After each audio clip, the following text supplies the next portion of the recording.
নমস্কার বন্ধুরা, শ্রী সঞ্জীবন বলছি। এটা কি দেখছেন? অনেকের সাথে হয়তো পরিচিত, বেশিরভাগ মানুষের সাথে এখনও এর পরিচয় হয়নি। এটি একটি কপার ওয়্যার দিয়ে নির্মিত অ্যান্টেনা। আমরা যে গার্ডেনিং করি, সেই গার্ডেনিং এবং ফার্মিংয়ে একটা সময় এর অনেক জনপ্রিয়তা ছিল, কিন্তু মাঝখানে এই জিনিসটি হারিয়ে গেছে, এই নলেজটি হারিয়ে গেছে। বর্তমানে আবার এর যাবতীয় জ্ঞান এবং ব্যবহার ফিরে আসছে। আমরা এটি নিয়ে এক্সপেরিমেন্ট করেছি। নেক্সট একটি ভিডিও আমরা এটি নিয়ে করব। একে বলা হয় ইলেকট্রো কালচার। আপনারা এই ইলেকট্রো কালচারের ব্যবহার যদি গার্ডেনিংয়ে করেন, আপনাদের বাগানে অনেক অনেক উন্নতি ঘটতে পারে। আপনারা অবশ্যই পরীক্ষা করে দেখতে পারেন এর মধ্যে কি সায়েন্স আছে, কিভাবে এটি কাজ করছে। আমি পরবর্তী একটি ভিডিও করছি, তার মধ্যে সম্পূর্ণরূপে আপনাদের বলার চেষ্টা করব। আজকে আমি ভিডিও করছি বুগেনভেলিয়া নিয়ে, শুধু এটিকে আপনাদের দেখিয়ে রাখলাম। আর এর যে পরীক্ষা আমি করেছি গাছের ওপরে, তারও অসাধারণ রেজাল্ট এসছে, সেটাকেও পরের ভিডিওতে আপনাদের দেখাবো। আপনারা যারা জানতে চান বা অতিরিক্ত অনুসন্ধিৎসু, তারা অবশ্যই নেক্সট ভিডিও আসার আগেই ইলেকট্রো কালচার নিয়ে আমাদের সোশ্যাল মিডিয়াতে অনেক অনেক ইনফরমেশান আছে, সেগুলো একটু করে নেবেন। পরবর্তীকালে এই কপার ওয়্যারকে ব্যবহার করে কিভাবে এই অ্যান্টেনাগুলোকে বানানো যায়, সেগুলো আপনাদের দেখাবো। বিভিন্ন রকমের অ্যান্টেনার ব্যবহার রয়েছে। মূল কথা হলো, এই অ্যান্টেনাটিকে যদি আপনি একবার বানিয়ে আপনার বাগানে বা কোনো একটি পটের মধ্যে এইভাবে বসিয়ে দেন, তারপরে একটা ধীরে ধীরে ম্যাজিক ঘটতে থাকে। তাই বলে আপনি গাছে কোনো খাবার দেবেন না, গাছের উপযুক্ত পরিবেশ দেবেন না, তা কিন্তু ভাববেন না। যাবতীয় পরিচর্যা সঠিকভাবে করবার পরেও অনেক সময় গাছের উপযুক্ত সমৃদ্ধি হয় না। এটি দিলে অনেকটা সেই সমৃদ্ধির কাজে অগ্রগতি হয়। অর্থাৎ এটির প্রয়োগ এবং তার ব্যবহারিক উপকারিতা প্রমাণিত। আপনারা পরবর্তী ভিডিওতে এটির সম্পর্কে জানতে পারবেন। চলুন আমরা আমাদের এই বুগেনভেলিয়ার গাছগুলোকে দেখতে থাকি এবং তার সাথে সাথে এই বর্ষার সময়ে আমরা বুগেনভেলিয়ার কী করব সেই নিয়ে দু চার কথা বলতে থাকি। মে মাসের শেষ থেকেই আমরা বুগেনভেলিয়ার গাছগুলিকে রিপোর্ট করছি, হার্ড প্রুনিং করছি। বয়স ভেদে হার্ড প্রুনিং এবং সফট প্রুনিং এটি আপনাকে করতে হবে। অর্থাৎ প্রাচীন গাছে আমরা যেভাবে হার্ড প্রুনিং করি সেটি আপনাদের দেখাচ্ছি, কিন্তু নতুন লাগানো গাছে যখন আপনারা রিপোর্ট করবেন, তখন কিন্তু ঠিক সেরকমভাবে হার্ড প্রুনিং করা যায় না। আমরা পরপর গাছগুলোকে দেখিয়ে আপনাদের সেটি বুঝিয়ে দিচ্ছি। মূল কথা, কিছু গাছকে এখনও রিপোর্ট করা হয়নি, তার মাঝেই ফুল এসে গেছে। আমরা সেই ফুলগুলোকে দেখতে থাকব এবং এই বর্ষার পরিচর্যা নিয়ে দু চার কথা যেগুলি মনে আসছে আপনাদের বলতে থাকব। দেখুন কি সুন্দর ফুল এসেছে।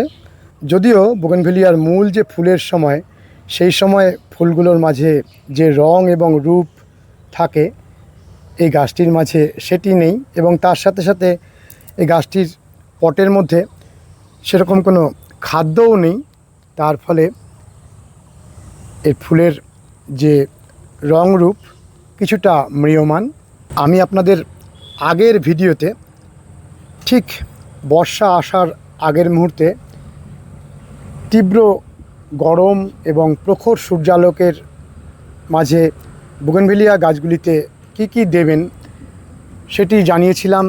হিউমিক অ্যাসিডের ব্যবহার, সি উইডের ব্যবহার, ম্যাগনেসিয়াম সালফেটের ব্যবহার, সেগুলি আপনারা জেনেই গেছেন। আর এই গাছগুলিকে কিছুদিনের মধ্যেই হার্ড প্রুনিং করা হবে। দেখুন গাছটি কত প্রাচীন। এই রকম প্রাচীন গাছে হার্ড প্রুনিং করব। গাছের যে মূল বৈশিষ্ট্যটি সেটিকে রেখে আমরা এই যে চারিদিকে এত ডাল, সেগুলোকে একেবারে কমিয়ে আনব, যাতে আগামী বছর অনেক অনেক ডাল আবার এই রকমভাবে বেড়ে উঠতে পারে। কি সুন্দর ফুল এসেছে। আমরা আজকে আর আইডির দিকে যাচ্ছি না। আজকের বিষয় যেহেতু বুগেনভেলিয়ার বর্ষার পরিচর্যা নিয়ে কিছু কথা বলা, আপনারা প্রত্যেকেই আইডিগুলো জানেন। আমরা শুধু একটু ফুল দেখে নিই। অপূর্ব সুন্দর বুগেনভেলিয়া। আমরা যারা বুগেনভেলিয়াকে ভালোবাসি তাদের বুগেনভেলিয়ার ফুল দেখলেই মনের মাঝে খুশি উপস্থিত হয়। বর্ষা এখনও পূর্ণরূপে আসেনি, যদিও প্রায়ই বৃষ্টি হচ্ছে। যখন পূর্ণরূপে বর্ষা এসে যাবে তখন বৃষ্টির জলের ধারার সাথে নেমে আসবে অনেক অনেক পরিমাণে নাইট্রোজেন। সেই নাইট্রোজেনের প্রভাবে গাছ দ্রুত বাড়বে। আর ঠিক সেই কারণে আমরা বর্ষা যখন গভীর হয়ে যায় তখন যে কোনো রকমের খোলের যে ব্যবহার, অর্থাৎ খোল পচার যে ব্যবহার, তরল জৈব সারের যে ব্যবহার, সেটিকে বন্ধ করে দিই। সারা বছর আমরা বুগেনভেলিয়া গাছে মাসে অন্তত একবার শস্যের খোল পচা জল দিয়ে গাছে যে খাদ্য সরবরাহ করি, পূর্ণ বর্ষার সময়ে সেটি বন্ধ করা হয়। কারণ বৃষ্টির জলের মধ্যেই অনেক পরিমাণে নাইট্রোজেন থাকে, আর খোল আমরা প্রয়োগ করি মূলত নাইট্রোজেন সারের যোগান দেওয়ার জন্য। সেই জন্য এই মুহূর্তে, অর্থাৎ যখন পূর্ণ বর্ষা শুরু হয়নি, তখন আপনারা একই রকমভাবে খোল পচা সার দেবেন। এই খোল পচা সারটি কেমনভাবে বানাবেন? অনেকেই শুধুমাত্র যে কোনো একটি খোলকে এনে পচিয়ে দেন, আর আমরা একটু অন্যরকমভাবে খোল পচা সারটি বানাচ্ছি, আপনাদের দেখাচ্ছি। চলুন খোল পচা কীভাবে বানাচ্ছি তার সামনে নিয়ে গিয়ে আপনাদের দেখাচ্ছি। দেখুন আমি খোল পচা কীভাবে বানাচ্ছি। এখানে দিয়েছি 1 কিলো সর্ষের খোল, 1 কিলো বাদাম খোল, এর সাথে দিচ্ছি কিছুটা ভাতের মার, দিচ্ছি কিছুটা গুড় আর সামান্য চুনো মাছ। এইভাবে আমার খোল পচা সারটি তৈরি হচ্ছে, অর্থাৎ তরল জৈব সারটি তৈরি হচ্ছে। আপনারা আরেকবার শুনে নিন। সর্ষের খোল, বাদাম খোল, ভাতের মার, গুড় এবং সামান্য চুনো মাছ, এইভাবে আমরা এই তরল জৈব সারটি তৈরি করছি। এবং সম্পূর্ণ এই জৈব সারটি তৈরি হওয়ার পরে অনেক অনেক পরিমাণ জল মিশিয়ে, কমের পক্ষে 10 গুণ জল আপনাকে মেশাতে হবে। অর্থাৎ 1 মগ যদি আপনি এই সারটি নেন, তার সাথে দিতে হবে আপনাকে 10 মগ সাধারণ জল। আরও একটি বুগেনভেলিয়া গাছে ফুল এসেছে। দেখুন চারিদিকে মেঘলা আকাশ, একেবারে মেঘে ছেয়ে রয়েছে। বৃষ্টি হব হব করেও এখনও শুরু হয়নি। মাঝে মাঝেই গায়ের মধ্যে এসে পড়ছে 2-1 ফোঁটা বৃষ্টি। অর্থাৎ এক কথায় সুন্দর পরিবেশ। গরমের কষ্টটি নেই। কোথাও বৃষ্টি হয়েছে, তার ছোঁয়াচ আমাদের গায়ে এসে লাগছে। ফুলটি শেষ হলেই আমরা এই ওপরের যত ডাল ন্যাড়া করে কেটে দেব। আরও একটি বুগেনভেলিয়ার ফুল দেখুন। বেশিরভাগ ফুলই এখানে ফুটেছে হালকা মিষ্টি রঙের। বর্তমানের প্রচলিত যে রীতিটি, তাতে ফেব্রুয়ারি মাস থেকেই অনেকে বুগেনভেলিয়ার হার্ড প্রুনিং করে রিপোর্টিং করে দিচ্ছেন, যাতে পরবর্তীকালে গাছটির অনেক ভলিউম তৈরি হয়। যদিও আমরা সেই পুরাতন পদ্ধতি, অর্থাৎ জুন মাসের 15 তারিখ থেকে আগস্ট মাসের 15 তারিখের মধ্যে হার্ড প্রুনিং এবং রিপোর্টিংটি সম্পূর্ণ করছি।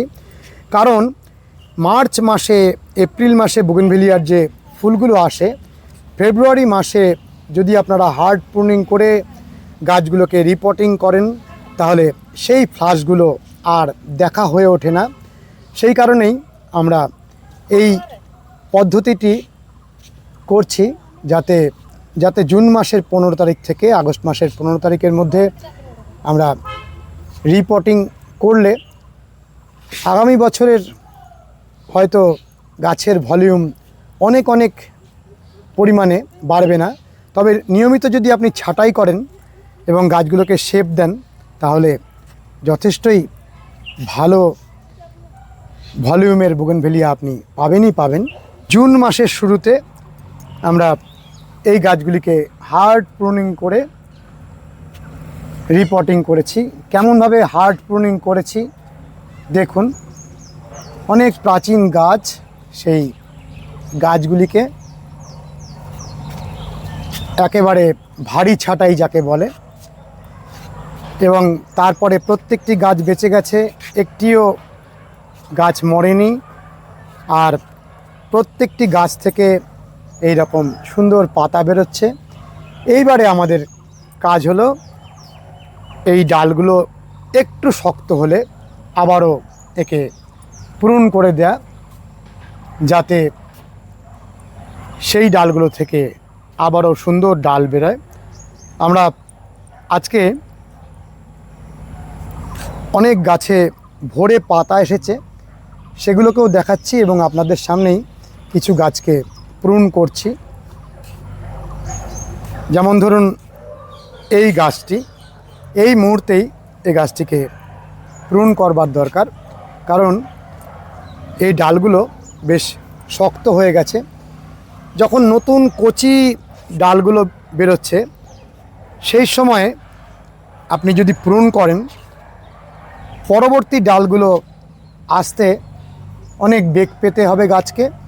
সেই জন্য একটু শক্ত, অর্থাৎ আধা শক্ত ডালে যদি আপনারা প্রুন করেন, সুন্দর ডালগুলো বেরিয়ে আসবে। মে মাসের শেষ সপ্তাহে লাগানো এই বুগেনভেলিয়ার গাছগুলির কেমন সুন্দর পাতা বেরিয়েছে দেখুন, অর্থাৎ এর পূর্ণরূপে গ্রোথ শুরু হয়ে গেছে। কিভাবে ডাল বেরোচ্ছে, এই সময় আমরা এই গাছগুলিকে ছেটে দেব, শেপ করে দেব, পরবর্তীকালে যাতে আবারও চারিপাশ জুড়ে ডাল বেরোতে থাকে। দেখুন আমি এই থিমার গাছটিকে ছাঁটাই করছি। নতুন বেরোনো থিমার প্রজাতিগুলি খুবই সুন্দর, সেই প্রজাতিরই এই বুগেনভেলিয়া। আরেকটু ডালগুলো শক্ত হলে ভালো হতো, তবুও আমরা ছেটে দিচ্ছি যাতে অনেক পরিমাণে পাশ থেকে ডাল বেরিয়ে আসে। এই ডাল যখন ছাঁটবেন তখন বিভিন্ন রকমের অবাঞ্ছিত ডাল তাকেও আপনারা ছেটে দেবেন। যেমন ধরুন এখানে এই ডালটি ওপরের দিকে উঠছে আর পাশ থেকে নিচের দিক থেকে এই ডালটি বেরিয়ে এসেছে। আমি চাইছি না নিচের দিকের এই ডালটিকে রাখতে, সেই জন্য এই ডালটিকে একেবারে গোড়া থেকে আমি কেটে দিলাম।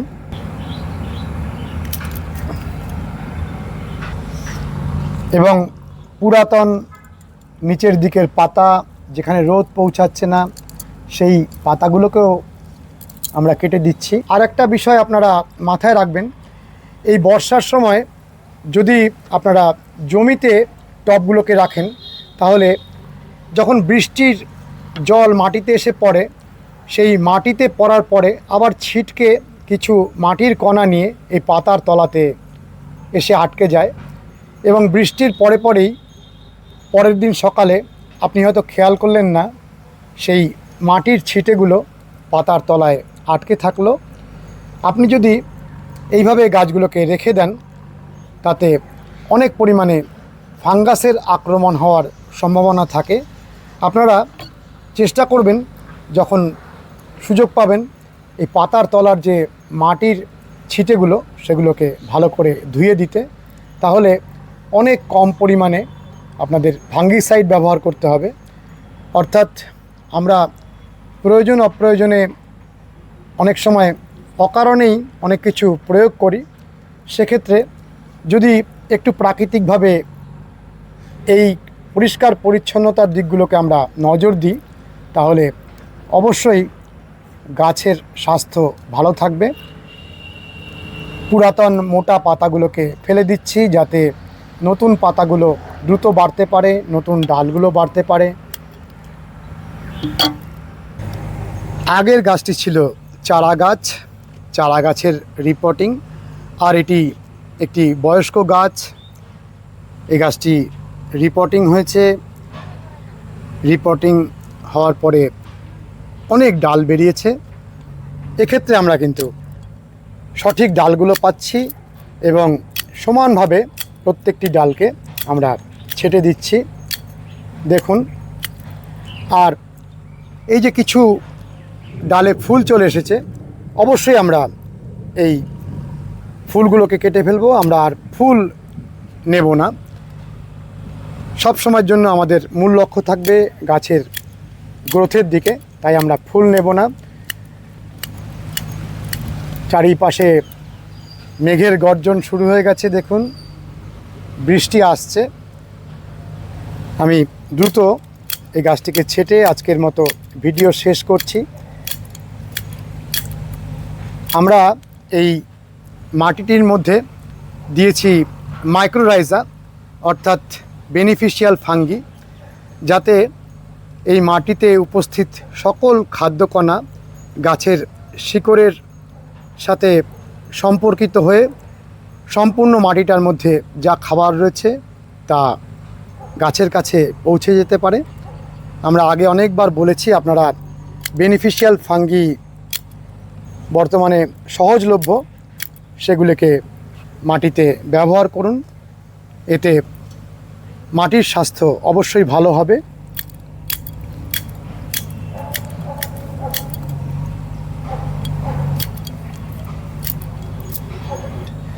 সবসময়ের জন্যই পট পরিষ্কার পরিচ্ছন্ন রাখবেন। সমস্ত মরা পাতা বর্ষার সময় জমতে দেবেন না।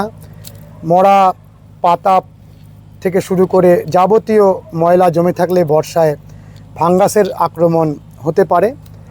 আর আমাদের ছাঁটা সম্পূর্ণ হয়ে গেছে, দেখুন কি সুন্দর লাগছে। সঠিকভাবে আমরা গাছটিকে ছাঁটাই করলাম। পরবর্তীকালে আবারও যখন পরের স্তরের ডালগুলো বেড়ে উঠবে, আবার আমরা ছাঁটাই করব। এইভাবে আমাদের উদ্দেশ্য হলো গাছটির ভলিউমকে অনেক পরিমাণে বাড়ানো। যত ভলিউম হবে তত ফুলের ভলিউম বাড়বে। বন্ধুরা, বৃষ্টি এসে গেছে, আমরা আজকের মতো ভিডিও শেষ করছি। কেমন লেগেছে জানাবেন, লাইক করবেন, শেয়ার করবেন, সাবস্ক্রাইব করবেন, বেল আইকনের অল অপশানটি প্রেস করবেন। অনেকেই আমাদের বলেন যে আমরা তো সাবস্ক্রাইবার, কিন্তু আপনার ভিডিও তো আসে না। তাদের উদ্দেশ্যে বলি, আপনারা বেল আইকনের অল অপশানটি প্রেস করে রাখেননি, তাই আসে না। অবশ্যই বেল আইকনের অল অপশানটি যদি প্রেস করে রাখেন, তাহলে আমাদের প্রতিদিনের ভিডিও আপনারা অবশ্যই পাবেন। কেমন লেগেছে জানাবেন। ভালো থাকবেন, সুস্থ থাকবেন। ভগবান আপনাদের মঙ্গল করুন। নমস্কার।